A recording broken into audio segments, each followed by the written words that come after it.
my mother and my families were born in, we were living in Missanabie. When my mother was pregnant, I was the first one in our family to be born in the hospital, and she had to go to Chapleau, Ontario, and that's where I was born. But then after I was born, we went back to Missanabie, and I was brought up there till I was about 5 years old. Are you Cree then? I'm Missanabie Cree First Nation, and I'm a status native from our community. Which residential school did you go to? I went to Chapleau, Ontario, St. John's Anglican Residential School there. And after that was closed in 1948, they shut it down, and the following September, I was brought to Shingwalk here. And it was down the river, about 2 kilometers down from Chapleau, the town. And the only means of transportation there was canoe, or in the wintertime we had a sleigh with the dog, or we had to walk along the river where it's safer along the shore. And I had to walk to school with my brother. And we went to the town's public school. I went to there for a year, and then it was my mother got worried every time we went on the river. So it was kind of dangerous in the spring to walk on the river because of the ice melting. And she was worried.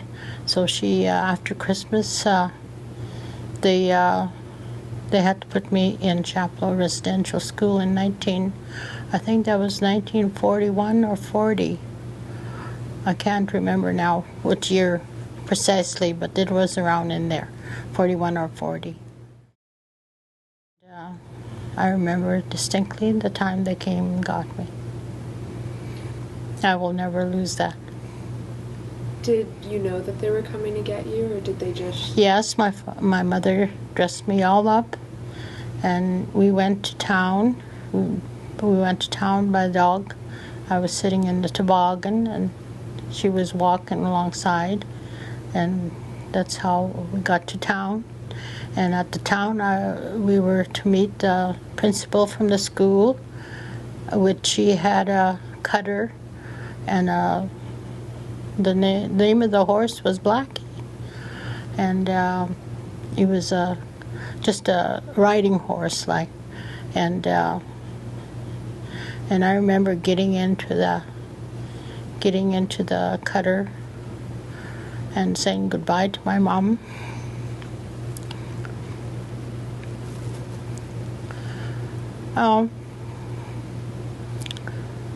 And after we got going, I was still saying goodbye. I was still waving at her.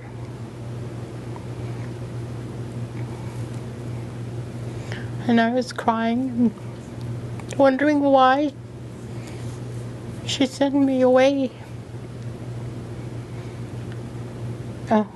So in the back, in the seat there was the driver's seat, and the principal was up there, and I was in the back all by myself with this great big bear rug.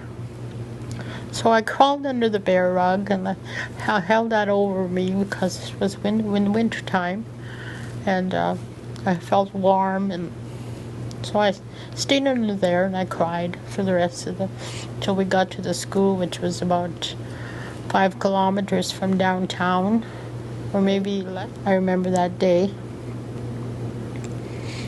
And when they closed in 1948, we came here to Shingwalk. But the years that I spent there at that school were not really happy years. And I was wondering why they put me in such an awful place where there was no... Because on the reserve, when I was growing up, I was free. That was the best part of my childhood. That was the only childhood I had. the other part of the school. You lived by the bell. There was a bell for everything. A bell when you got up in the morning. A bell when you went to breakfast. A bell after breakfast when you went to service in the auditorium. You had a hymn and a sermon from the principal, and then a prayer. And then you had to line up again.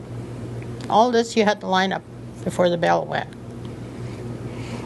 Or you had when you did have the bell went first, and then you went up into the playroom or wherever you had in the classrooms. You had to line up in the hall.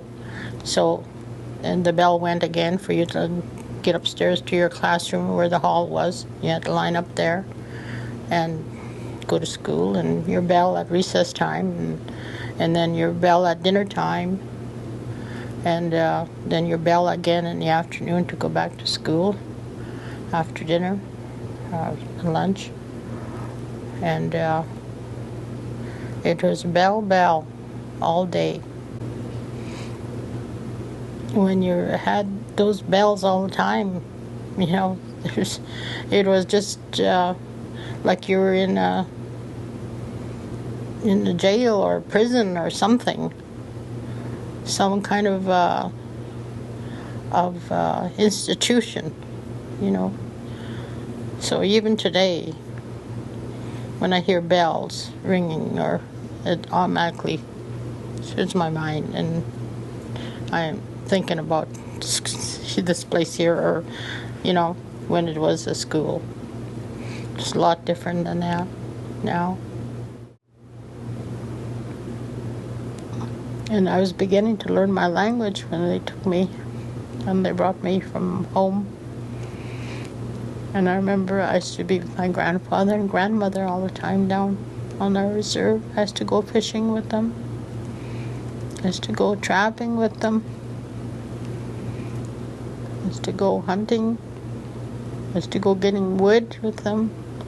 I used to go with my grandfather in the bush when I was there.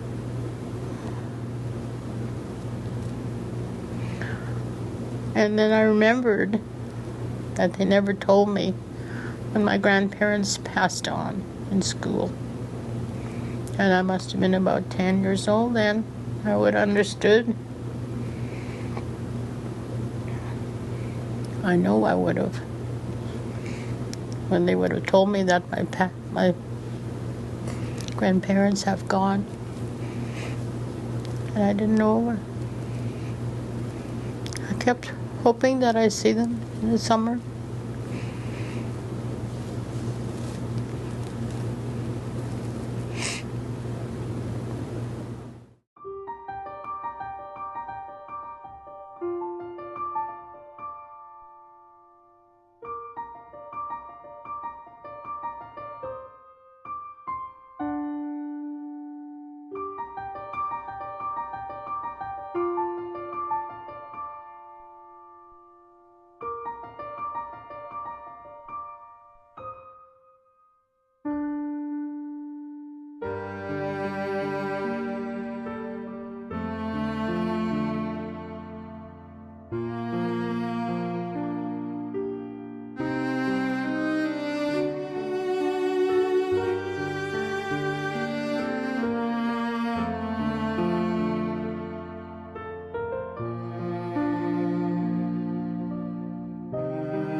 Did you go with any siblings to the school, or did you just go Oh by yes, yourself? there was 11 of us in our Oh, family. wow. Big family. When I went to school, my, St. John, Arnold, and Stanley, and there's 3 younger than me. There's Alice, Shirley, and Billy. And Shirley is sitting in there now. And she was about 2 years old. No, 3. No, maybe. No, 4. And Billy was 2. Billy was my youngest brother. He was 2 years old when I went there. Did you get to see them at school? Or were you really We only separated? saw our siblings once a month. Once a month. And we didn't know what to talk about. We were just glad, I was just glad to see them, that they were okay, that they were not sick or maimed or anything like that, you know. Maybe they were, but they didn't talk about it because we didn't see them that much to have anything common, like a family that grows, that stays together and plays, you know, and eats and stays in the same house and enjoys the outdoors or enjoy each other's company. We did not have that.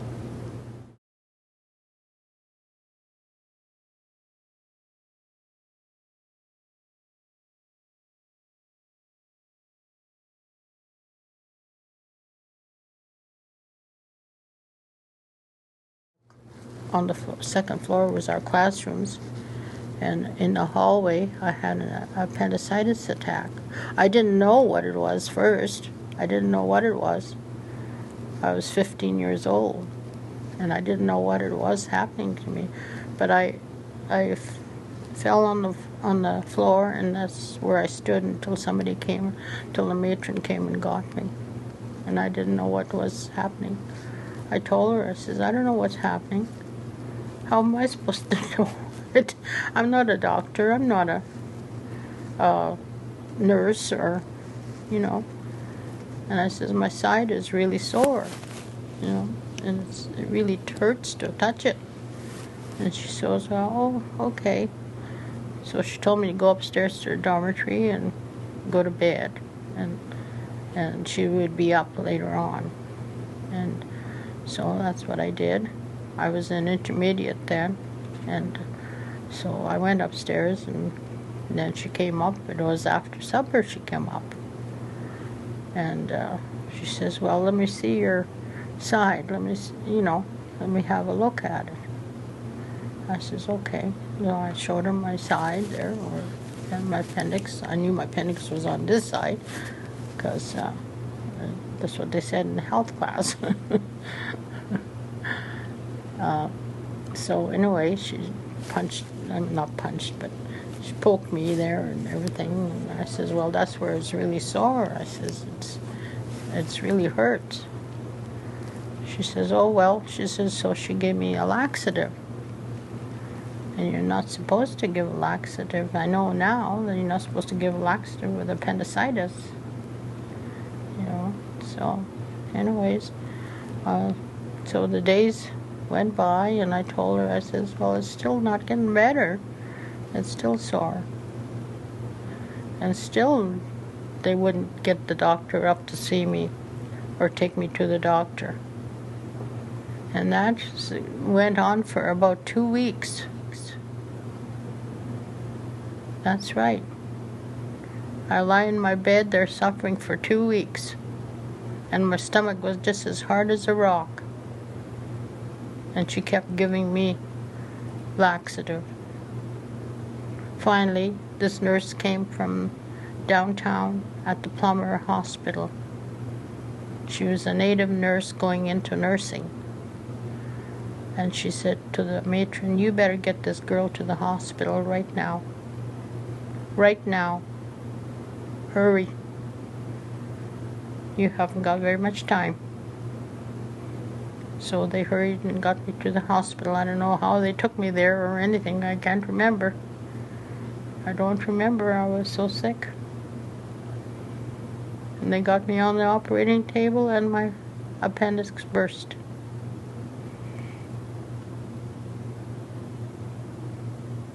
That's what happened. I used to walk, bent over to go to the washroom. I couldn't straighten up.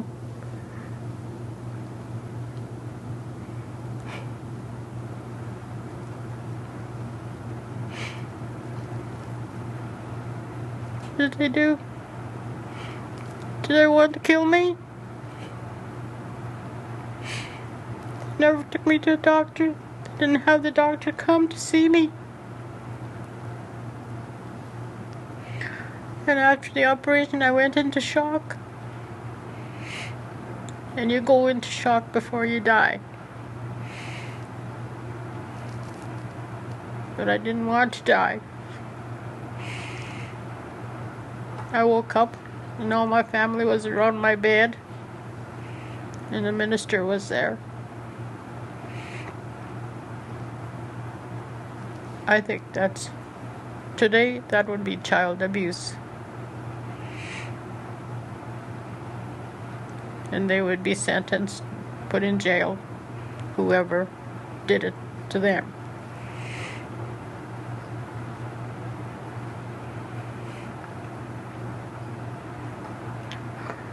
A lot of the kids had worse. But that, to me, was worse enough. I suffered. I suffered in the hospital and I was getting better. So that's what I remember. It has bothered me all this time. I don't want to be going the rest of my life thinking, or going to my grave thinking, would they try to kill me? Or what? How come they didn't get the hospital? How come they didn't take me to the doctor? There was doctors in those days. And I think the doctors made house calls or came to where.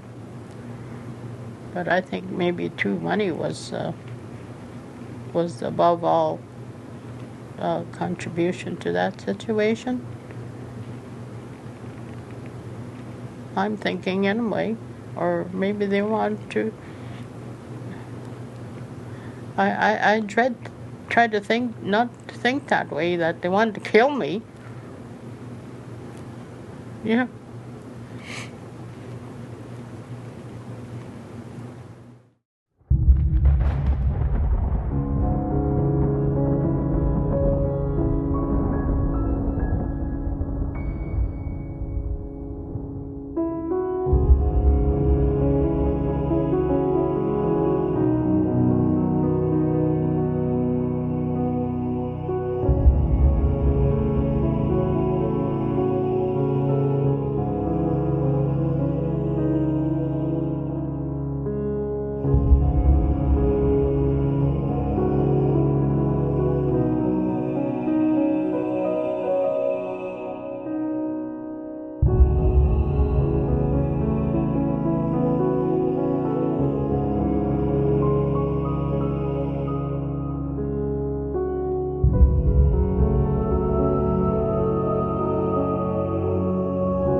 And my father went down to the other school.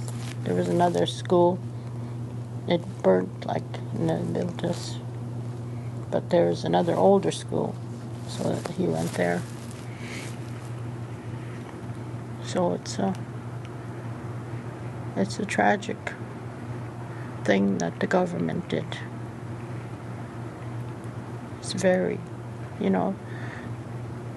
must, I don't know why they thought they couldn't sit down and talk to people, the government. Because I think maybe they, how to talk to us, how to talk to natives. They did not understand us. And when you don't understand a thing, you're afraid of it. And I think that's what happened, why all this came about. So did not understand us, did not understand the way we were living, why we lived that way. We lived in accordance with the weathers, the seasons. We lived in accordance with Mother Nature. We lived in accordance with the sun and the moon and the stars.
All the money in the world cannot buy my childhood back.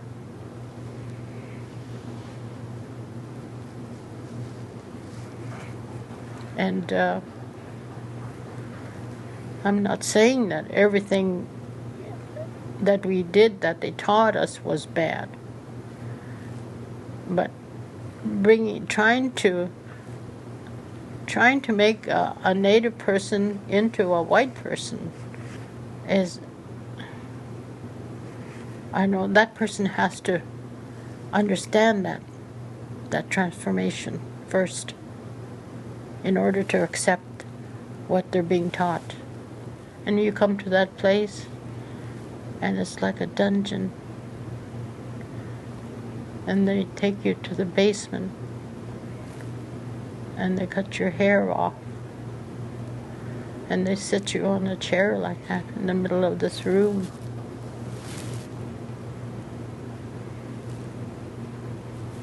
And strip you naked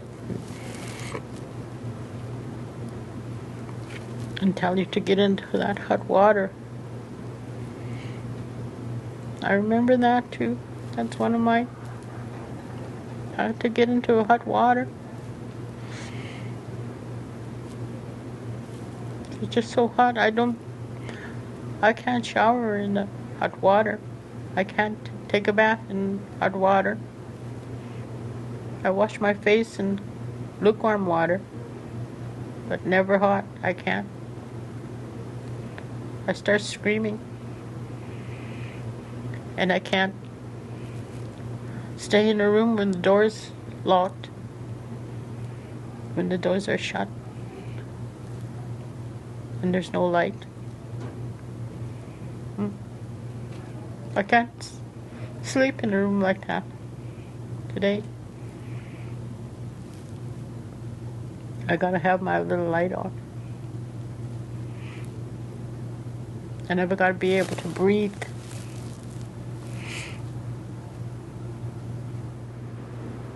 And introducing alcohol and all the other things that they did to try to exterminate us.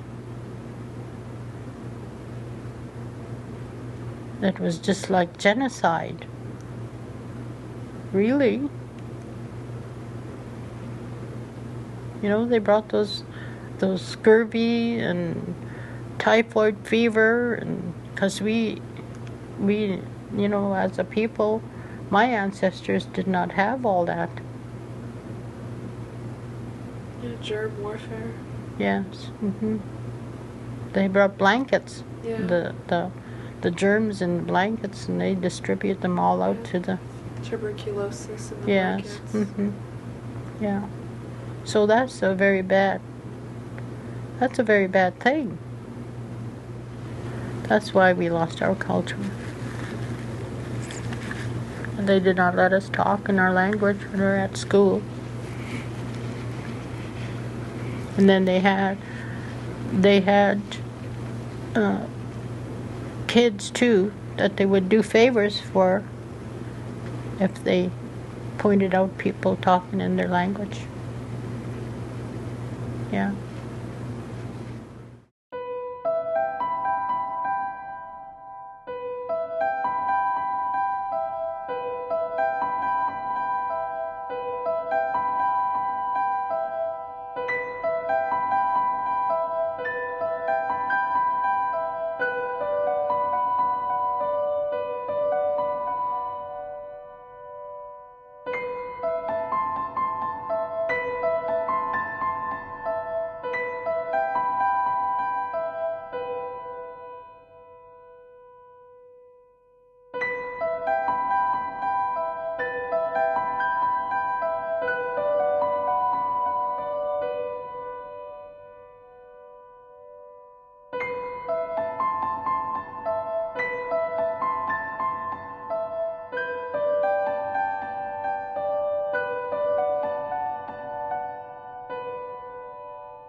She got orange t-shirt on. Yeah.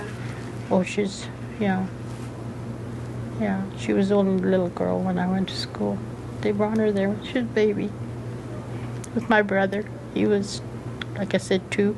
She was probably 4 years old. They were just babies. Your brother was 2 when they brought him to the school? Yes. They brought him to the school in Chapleau, and then here too. He was here. Wow. I used to look at him, and he'd be sitting at the end of the table, big long table with a high chair there. And one time I guess he must have spilled his cereal or something, and the supervisor went over and hit him, and he was sitting in his chair, high chair there. And I wanted to go over and just hug him, and because when I was home, I was looking after them too. They were just baby. And I felt it was my duty to go over there and see to him, Pushed me away and told me to get back to where I was sitting. So we don't know how. We didn't know. We didn't know how to be parents. We don't know. All my sisters, they didn't know how to be parents to their children. So their children, some of them grew up to be very, very aggressive and very selfish and very thinking about me, I, and I want. We don't think about that when our ancestors never thought that way. I, or me, or want. We always shared. I had one son, but he died at childbirth.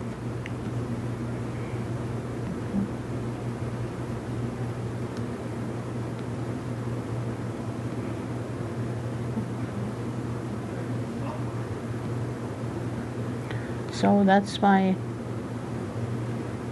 little bit of the history of the schools that I went to.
into those souls who passed, whose world didn't last. We're here to sing your song,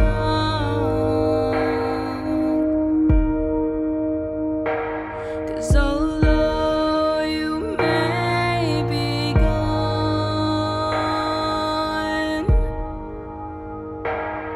I feel you here.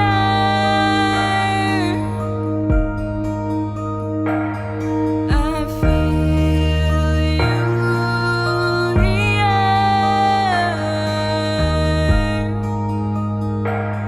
I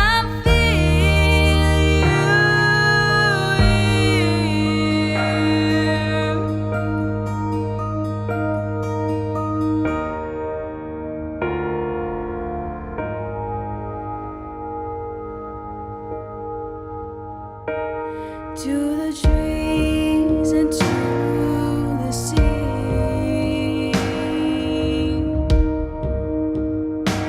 you've been brought to your knees,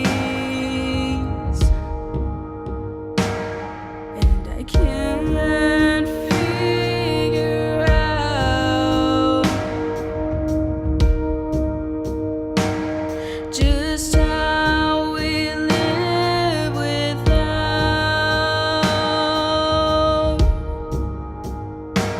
'cause I feel you here.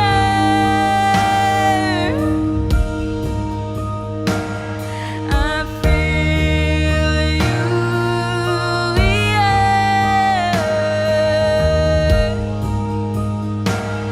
I feel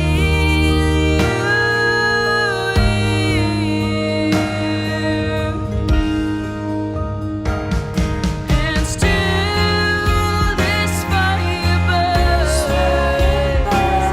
There's lessons yet to be learned until these flames die down. Your spirit is here in our sound, and to you I go. Catch us as we fall.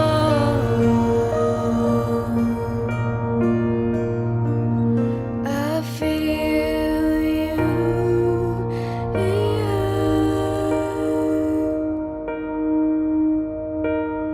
I feel you here.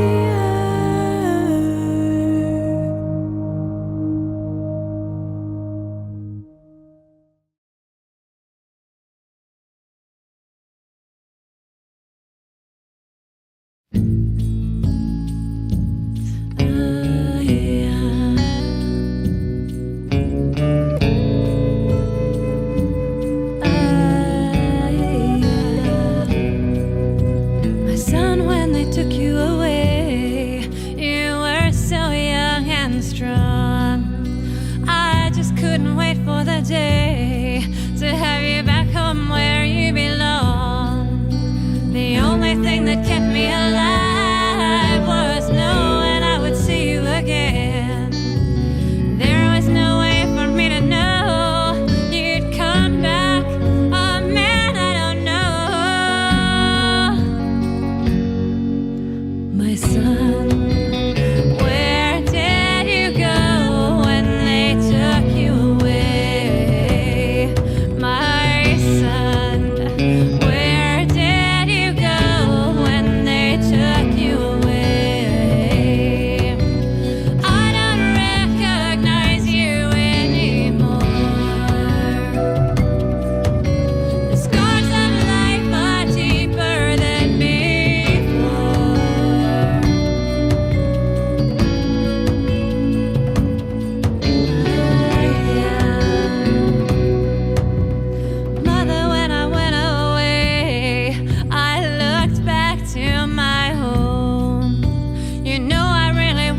stay when I thought of you there all alone. The only thing that kept me alive was knowing I would see you again. There was no way for me to know I'd come back to an alcoholic home. Mother, where did you go when they took me away? Mother, where did you go when they took me away? I don't recognize you anymore. The scars of life are deeper than before. No, I don't recognize you anymore. The scars of life are deeper than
how could it happen?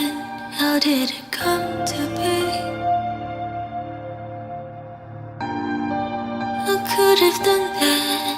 And how did not see the horror of the past, the cruelty, the shame of those our lives lost, and no one takes blame. The grief and all the pain, they will not go away. We never will forget the legacy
Hey-yo, hey, hey, be-yo, be-yo, hey-yo,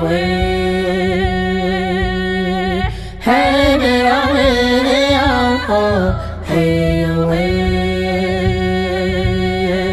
hey-yo, hey, be-yo, be-yo, hey-yo, hey-yo, remember me, when the sun comes up in the morning sky, there I will be, soaring with the eagle so high, feeling free. Remember me, down the road, hand in hand, you and me. Hey-oh, hey-oh, hey-oh. Hey-lo, hey, hey, be-oh, be-oh, hey-oh, hey, be-oh, be-oh, hey-oh, hey-oh, hey,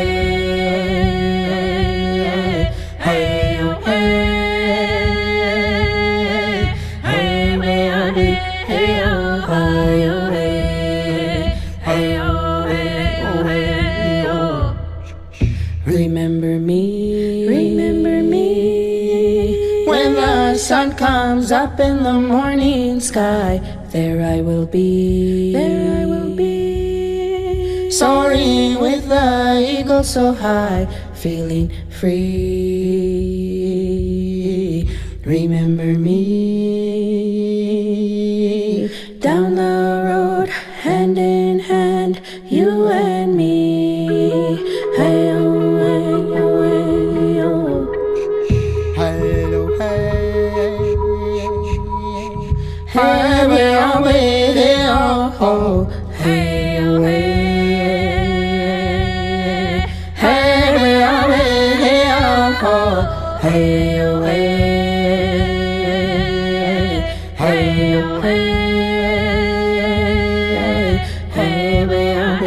hey-oh, hey-oh, hey, be-oh, be-oh, hey-oh.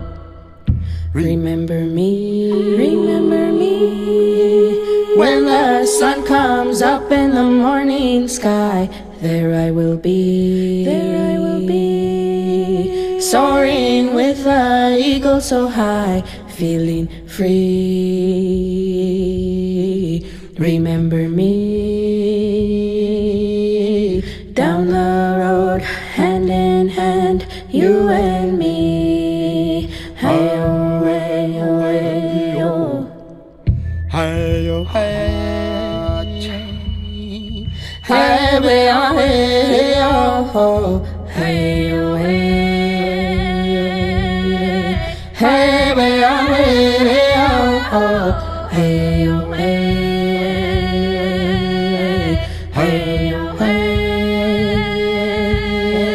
hey, be-oh, be-oh, hey-oh, hey-oh. Remember me, when the sun comes up in the morning sky, there I will be, soaring with the eagle so high, feeling free. Remember me.